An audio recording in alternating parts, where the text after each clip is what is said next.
Riaz village কুকিংয়ে আপনাদেরকে স্বাগত। আশা করি আপনারা সবাই ভালো আছেন। আজ আমাদের রেসিপিটি হচ্ছে চিড়ের নাস্তা। যারা চিড়ে খেতে ভালোবাসে না, বাচ্চারা বড়রা, তাদের খুব মুখরোচক একটি খাবার। বানিয়ে দিলে কেউ বুঝতেও পারবে না যে এটি চিড়ে দিয়ে বানানো হয়েছে। চলো রেসিপিতে যাওয়া যাক। আমি একটি পাত্র নিয়েছি। এবার আমি এই পাত্রে কাপ মেপে 1.5 কাপ চিড়ে দিয়ে দেবো। চিড়েটা আপনারা যে কোনো ব্যবহার করতে পারেন, সাদা চিড়ে, মোটা, পাতলা, আর বাড়িতে এমনি যে পুজোর চিড়ে সেগুলোও ব্যবহার করতে পারেন। তো আমি 1.5 কাপ চিড়ে নিয়েছি। এবার এই চিড়েটাকে 3-4 বার ভালো করে জলে ধুয়ে নেব। চিড়েটা আমি ভালো করে ধুয়ে নিয়েছি। ধুয়ে দেখুন তলায় একটু জল রেখেছি। এবার ওই জলে এই চিড়েটাকে 20 মিনিটের জন্য আমি রেস্টে রেখে দেবো। 20 মিনিট পর আমার চিড়েটা ফুলে ডাবল হয়ে গেছে। দেখুন কতটা সফট হয়েছে, হাতে দিতেই ম্যাশ হয়ে যাচ্ছে। এবার আমি এতে কিছু উপকরণ দেব। প্রথমেই সিদ্ধ করে রাখা আলু,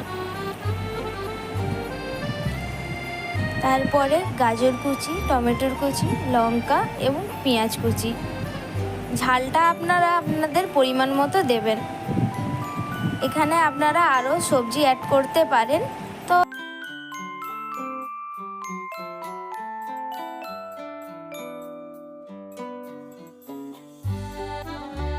এবার এতে আমি লঙ্কার গুঁড়ো, জিরের গুঁড়ো ও আর হলুদ গুঁড়ো দিয়ে দেব। এরপর ম্যাগি মশলা দিয়ে দেব 2 প্যাকেট।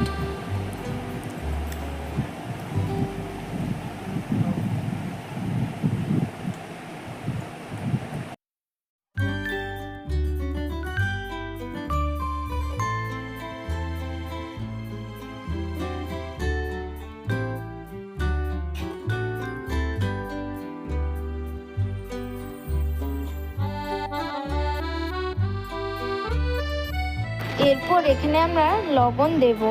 লবণটা আপনারা আপনাদের পরিমাণ মতো দেবেন।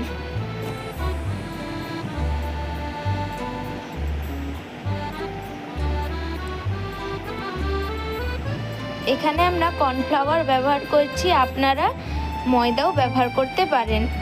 এখানে আমি কর্নফ্লাওয়ার 3 চামচ ব্যবহার করব।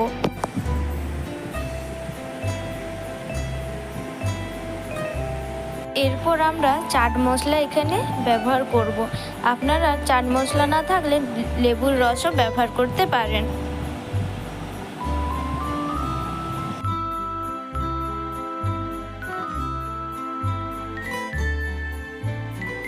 সব উপকরণগুলি এবার আমি ভালো করে মাখিয়ে নেব। মাখিয়ে একটি ডো বানিয়ে নেব।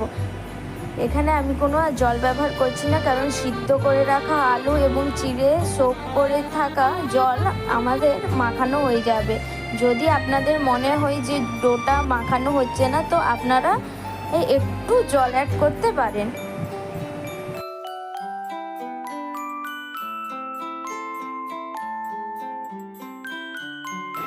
ডোটা আমার রেডি হয়ে গেছে। ব্যাটার করার জন্য আমরা একটা বাটি নিয়েছি। বাটিতে 2 চামচ কর্নফ্লাওয়ার দেব। কর্নফ্লাওয়ারের বদলে আপনারা ময়দা দিয়েও করতে পারেন। এরপর লবণ দেব।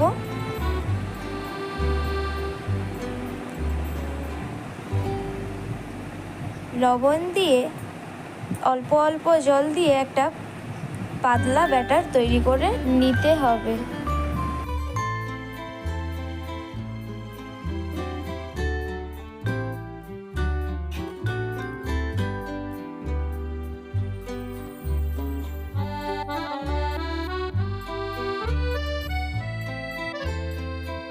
ব্যাটারটা আমার তৈরি হয়ে গেছে। ব্যাটারটা আমি খুব একটা পাতলা আর খুব ঘনও করিনি। দেখে বুঝতেই পারছেন কেমন করেছি। এবার ডো থেকে আমি একটু উপকরণ হাতে নিয়ে গোল একটা কাটলেটের শেপ দিয়ে দেবো। আপনারা যেই শেপ দিতে পারেন। আমি হাতে কোনো তেল, ঘি, জল কিছুই ব্যবহার করিনি।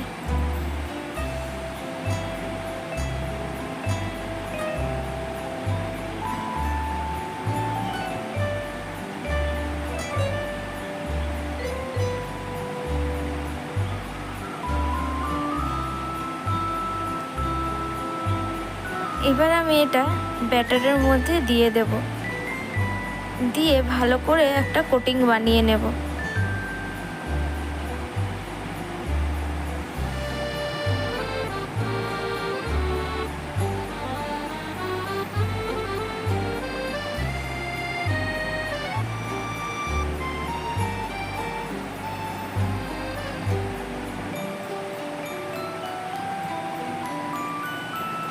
এটা তুলে এবার আমরা আগে থেকে গুঁড়ো করে রাখা ম্যাগির মধ্যে দিয়ে ভালো করে চারদিকটা গায়ে লাগিয়ে নেব।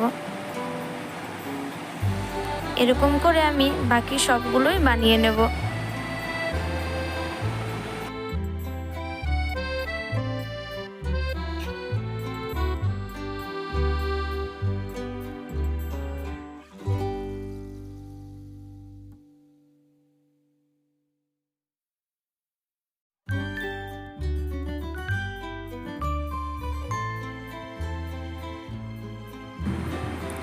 সবগুলি আমার তৈরি হয়ে গেছে।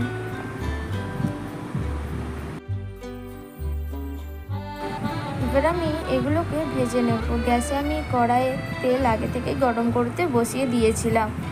চলো একে একে সবগুলো দিয়ে দিই।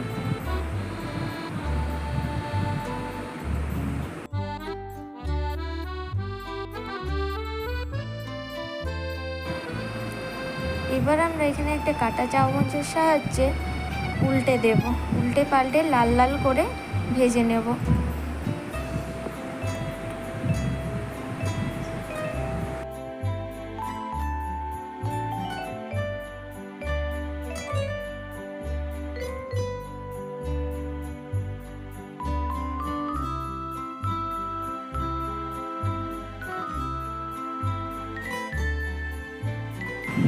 লাল লাল করে আমার ভাজা হয়ে গেছে। এবার আমরা এগুলোকে তুলে নেব।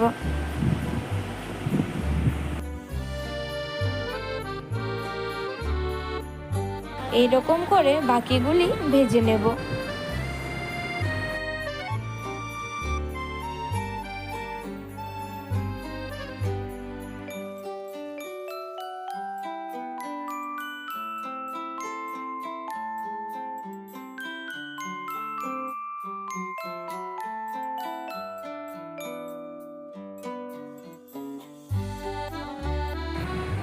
দেখুন বন্ধুরা, আমার সব উপকরণই ভাজা হয়ে গেছে। একে একটা হাতে ভেঙে দেখাচ্ছি, দেখে বুঝতেই পারছেন কতটা ক্রিস্পি হয়েছে, আর ভেতরের পুরটা খুব ভালোভাবে স্টিমও হয়েছে তেলে।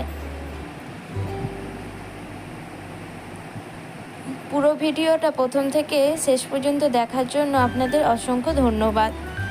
তো দেখা হচ্ছে নেক্সট ভিডিওতে। লাইক, কমেন্ট, শেয়ার, সাবস্ক্রাইব করতে ভুলবেন না। টাটা।